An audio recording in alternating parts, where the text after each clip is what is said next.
우리가 읽은 이 본문은 이사야 선지자가 메시아 탄생을 예언한 말씀입니다. 이 모든 말씀이 예수님을 통해서 이루어지게 됩니다. 이사야가 예언한 예수님은 어떤 분이실까? 먼저 1절 말씀을 보면 이새의 줄기에서 한 싹이 나며 그 뿌리에서 한 가지가 나서 결실할 것이요, 이렇게 되어 있습니다. 이새라고 하는 사람은 다윗의 아버지입니다. 하나님께서는 다윗을 통해서 이스라엘의 그 왕조의 역사를 시작을 하셨습니다. 처음에는 사울을 부르셨지만 사울은 버림받게 됩니다. 뭐든지 하나님 앞에 부르심을 받은 다음에 끝까지 쓰임받는 것이 대단히 중요해요. 처음엔 잘 쓰임받다가 버림받는 사람도 있습니다. 사울은 그런 사람이었어요. 그러나 다윗은 하나님 앞에 부름을 받은 후에 끝까지 쓰임받는 그런 왕이 됩니다.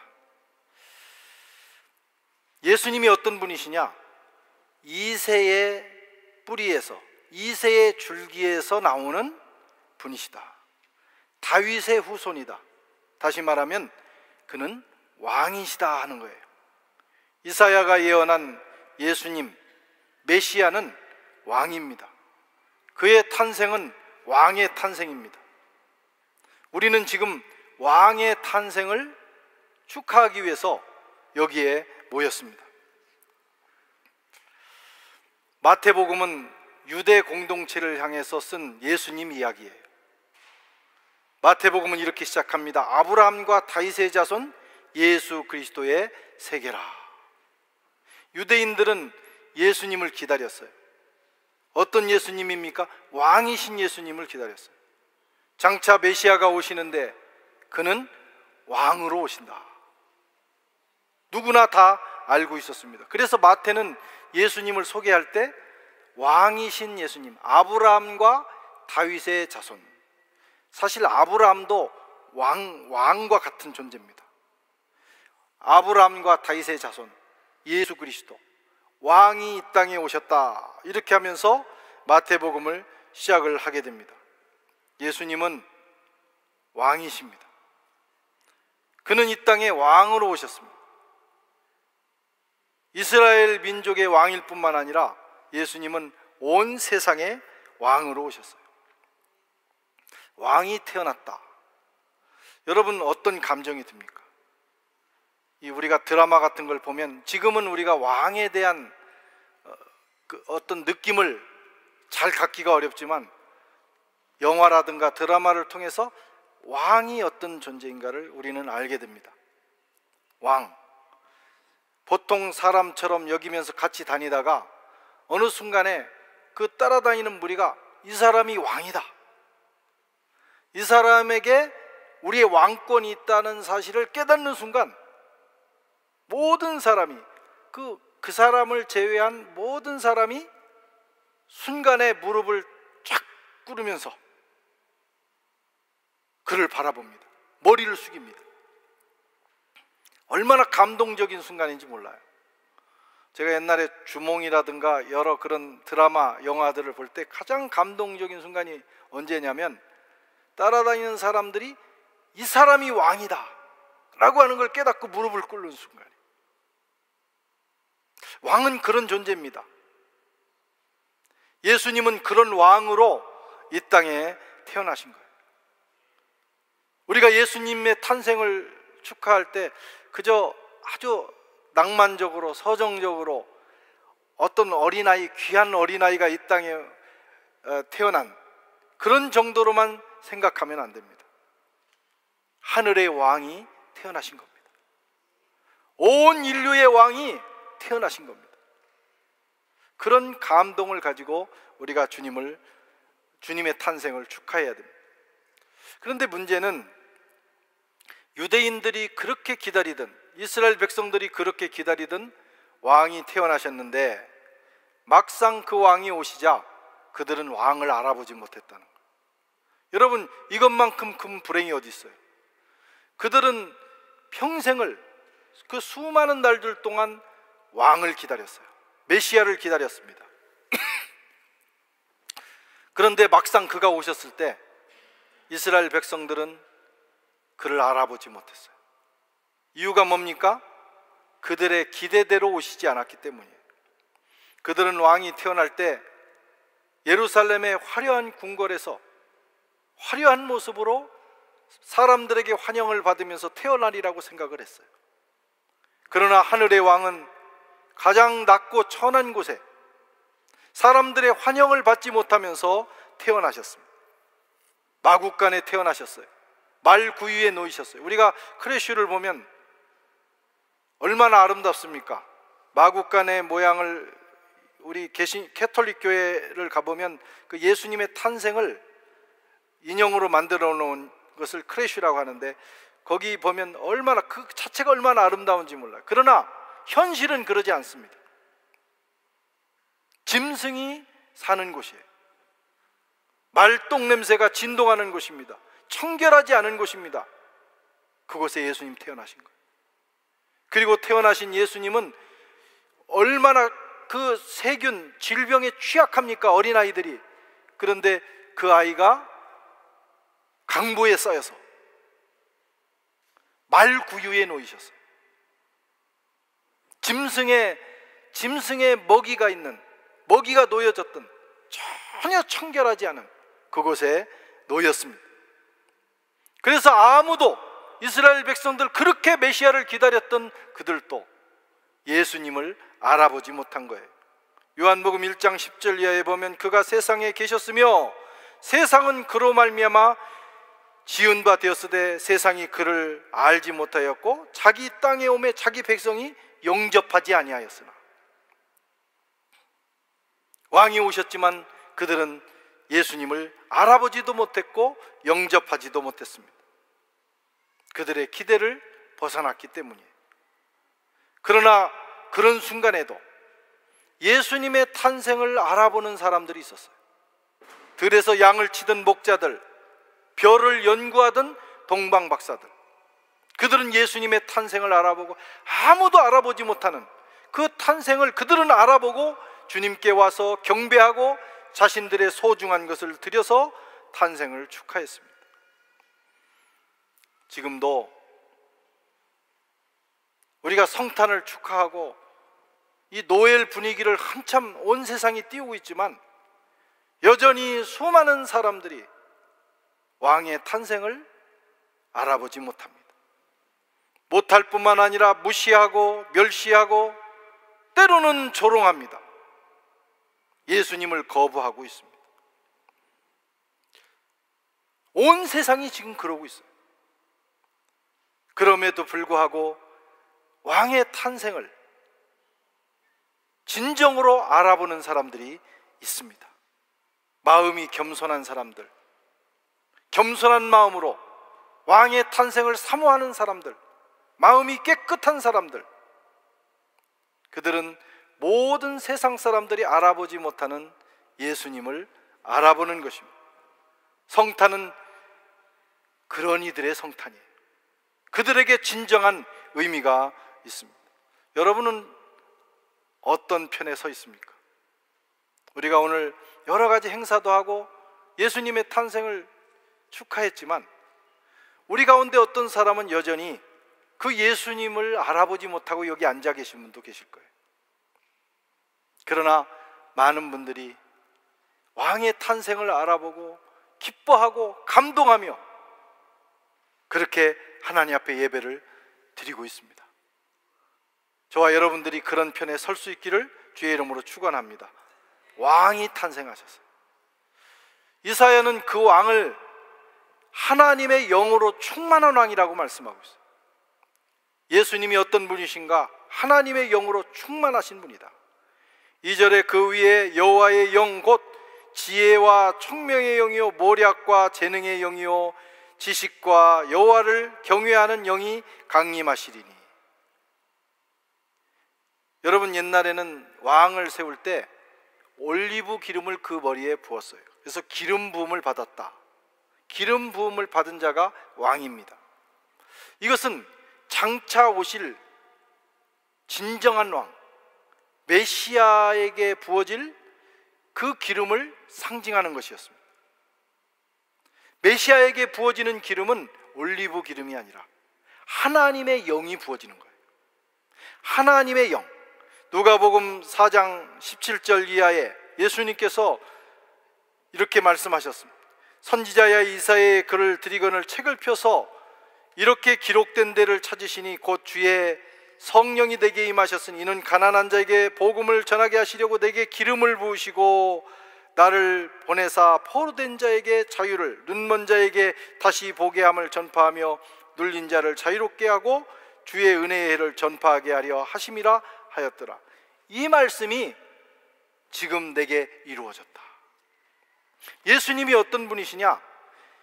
이사야의 선지자의 말씀대로 하나님의 영이 임한 존재, 하나님의 영으로 기름 부음을 받은 존재라고 하는 거예요.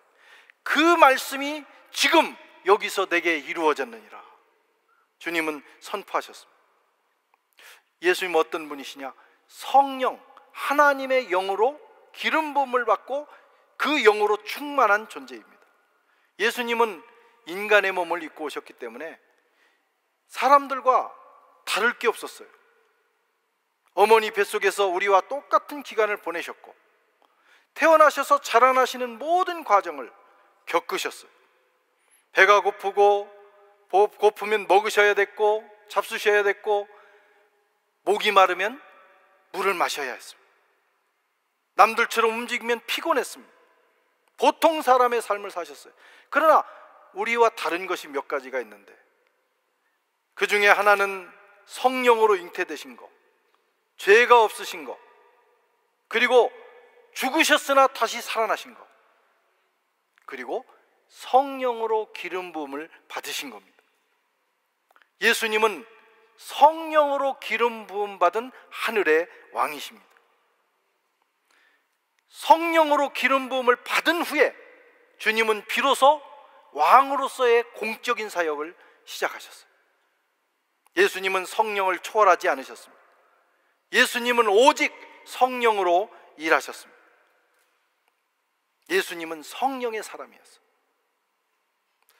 그런데 놀라운 것은 그 성령을 저와 여러분들에게도 주셨다는 거예요.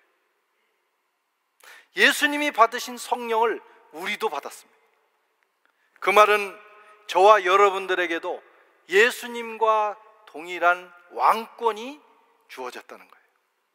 우리 존재는 예수님과는 달라요. 예수님은 창조주시고 우리는 피조물이지만 고난에 있어서 우리가 구원받고 하나님의 자녀가 되고 그리고 성령을 받은 후에는 예수님에게 있었던 하늘의 왕권이 우리에게 주어집니다.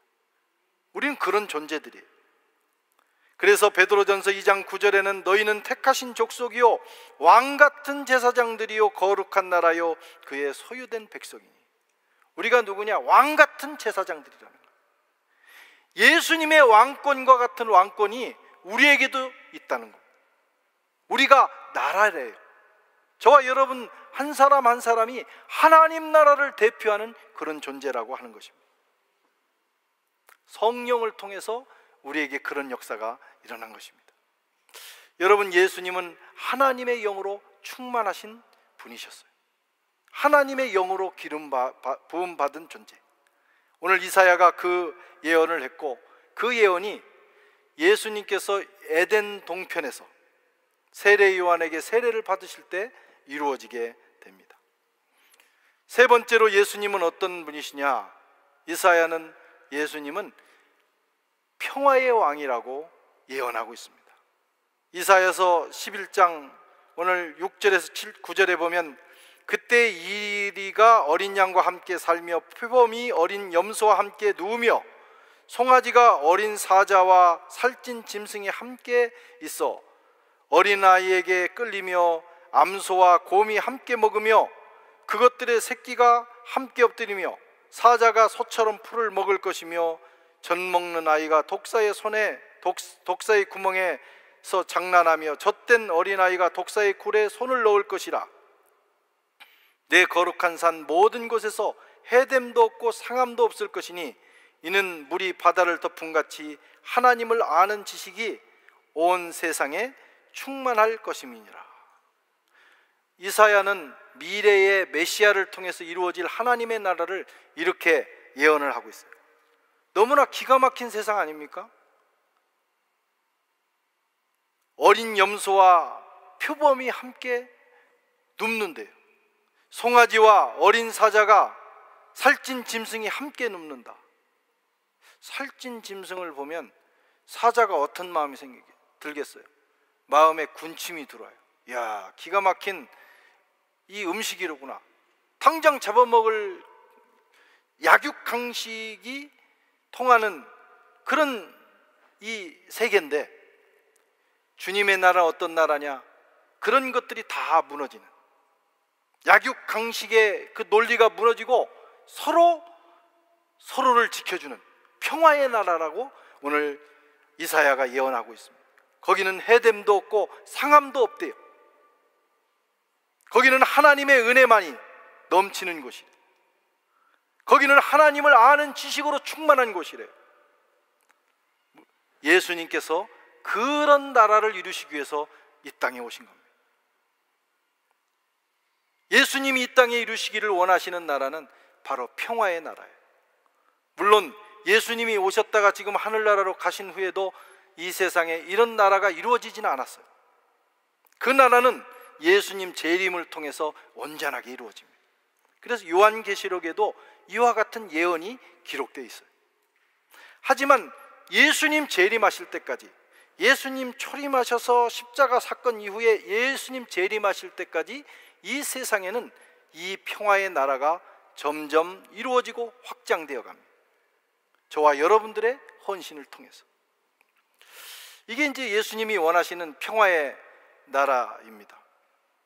그러나 이 세상은 이 나라를 거부합니다. 물론 세상 정치인들도, 세상의 모든 권력도 평화와 사랑의 나라를 꿈꾸고 이야기합니다. 그런 유토피아를 자기들이 세우겠다고 말을 합니다. 그러나 그 나라에는 참된 평화는 없습니다. 여전히 해됨과 상함이 있습니다. 미움과 질투와 갈등과 살인과 저주가 존재합니다. 투쟁합니다. 서로 다툽니다. 전쟁이 있습니다. 세상은 평화를 원하지만 세상에는 진정한 평화는 없어요. 세상의 마지막 목적은 이런 평화로운 유토피아 같은 나라를 원하는 것입니다. 그런데 인간의 힘으로는, 죄성을 갖춘 인간의 힘으로는 그런 나라는 이루어지지 않는다. 우리가 세상 돌아가는 정치 현실을 보면 알지 않습니까? 누구나 다 그런 나라를 세우겠다고 나오지만 지금까지 그런 나라는 존재하지 않습니다. 여러분, 예수님이 태어날 당시는 인류 역사상 가장 드라마틱한, 그래서 문학의 소재로 많이 나올 수밖에 없는 인류 역사상 가장 극적인 시대가 바로 예수님이 태어나는 이런 시기였어요. 로마라고 하는 나라가 세상을 지배합니다. 그리고 그 로마의 역사 중에서도 가장 드라마틱한 시간이 바로 이 시기에 벌어져요. 원로원을 중심으로 한 공화정에서 이제 황제 중심의 제정으로 바뀌는 시대입니다. 거기로 넘어가면서 두 번의 과도기를 걸치게 되는데 이걸 삼도 정치라고 하죠. 트로이카. 두 번의 트로이카가 있었어요. 첫 번째는 율리우스 카이사르, 폼페이우스, 그리고 크라쿠스라고 하는 세 영웅이 나타나서 각축전을 벌입니다. 율리우스 카이사르가 결국은 승리하지만 그의 양아들에 의해서, 브루투스에 의해서 그만 칼에 찔려 죽습니다. 그리고 이어서 두 번째 트로이카가 시작이 돼요. 옥타비아누스, 안토니우스, 레피투스. 최종 승자는 여러분 옥타비아누스입니다. 안토니우스가 처음에 힘을 가졌지만 이 안토니우스는 결국은 이제 밀리게 됩니다. 이 젊은 옥타비아누스에게 눌리게 됩니다. 옥타비아누스가 최종 승리를 한 다음에 군권 외에 대부분의 권한을 원로원에게 넘겨주면서 평화의 시대를 만들어요. 그 권력을 넘겨받은 원로원은 그에게 존엄한 자라고 하는 칭호를 줍니다. 그 존엄한 자라는 말이 아우구스토스예요. 아우구스도, 성경은 아우구스도 이렇게 번역을 하는데 아우구스투스라고 하는 이름입니다. 이 아우구스투스 옥타비아누스가 이제 정식으로 최초의 황제가 되면서 그때부터 180년 동안 팍스 로마나, 로마를 중심으로 하는 평화가 이루어지게 됩니다. 팍스 로마나, 인류 역사상 가장 위대한 시기죠. 그러나 이때의 평화는 강력한 군사력을 통한 평화였어요. 하지만 인류는 지금도 이 시대의 평화를 그리워하고 있습니다. 팍스 아메리카, 오늘날도 이 미국을 중심으로 한 세계 평화를 꿈꾼다. 이 근원으로 찾아가면 팍스 로마나예요. 로마는 무너졌어요. 그 후에 신성 로마 제국이 생기면서 또 로마의 그 영광을 꿈꿨습니다. 프랑스는 우리가 로마 제국의 후손이다, 그렇게 생각을 하면서 노트르담 앞에 있는 제로포인트, 거기가 이제 프랑스가 시작되는 곳이잖아요. 그 바로 옆에 샤를마뉴 대제의, 신성 로마 제국의 샤를마뉴 대제의 기마상을 세워놨습니다. 우리가 그 로마의 후손이다 라고 하는 그런 뜻이에요. 팍스 로마나의 시대를 기억하고 꿈꾸는 것입니다. 그러나 그 팍스 로마나는 오래가지 못했어요. 180년 동안 진행됐습니다. 바로 그 팍스 로마나가 시작되는 그 옥타비아누스 아우구스도가 황제로서의 재임을 시작하면서 온 천하에 자기가 지배하는 땅에 호적하라, 주민 등록하라는 거예요. 는 명령을 내립니다. 그래서 수많은 그 속국의 사람들이 자기 고향에 돌아가서 호적을 등록을 하는데, 갈릴리의 한 젊은 부부가, 약혼을 한 부부가 이제 자기 고향으로 가서 호적을 하다가 그만 베들레헴이라고 하는 도시에서 아이를 낳습니다. 그의 아이의 이름은 예수, 그가 바로 성경이 예언했던 그리스도입니다. 이 팍스 로마나가 시작되던 그 시기에 팔레스틴 땅 베들레헴 어느 촌에서 한 아이가 태어났는데, 그를 통해서 팍스 크리스티, 그리스도의 평화의 시대가 열리게 되는 것입니다. 참 신기하죠? 온 인류가 그토록 그리워하는 팍스 로마나 시대에 하늘의 평화의 왕이 또 이 땅에 오신 거예요. 너무나 대조적인 모습입니다. 옥타비아누스를 통해서 이루어진 팍스 로마나는 180년이라고 하는 아주 제한된 시기에 진행이 되다가 수많은 부작용을 남기고 끝나게 됩니다. 그들은 강력한 권력과 군사력을 가지고 평화를 이루었어요. 거기에 순종하지 않는 사람들은 가차없이 처단합니다. 그렇게 해서 이루어진 평화예요. 진정한 평화는 아닙니다.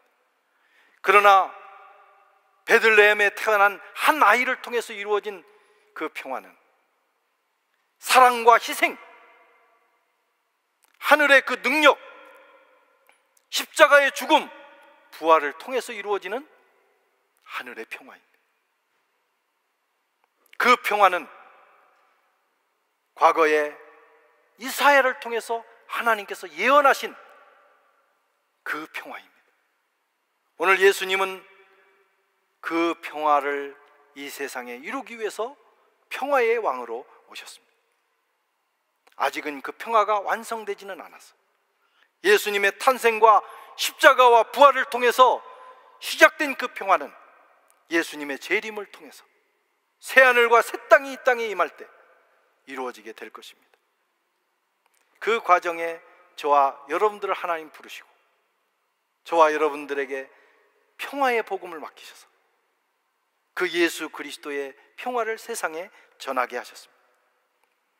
십자가의 복음이 전해지는 곳마다 지금도 하늘의 평화가 임합니다. 그곳에 구원과 치유와 회복의 기적이 일어납니다. 지금도 세상은 코로나로 인해서 또 수많은 전쟁과 갈등으로 또 개인적인 여러 가지 갈등으로 진정한 평화가 존재하지 않습니다. 그러나 이번 성탄절에 평화의 왕으로 오신 우리 예수 그리스도의 복음이 저와 여러분들을 통해서 세상에 전해지므로 그 복음이 전해지는 곳마다 하늘의 평화가 임할 수 있기를 주의 이름으로 축원합니다.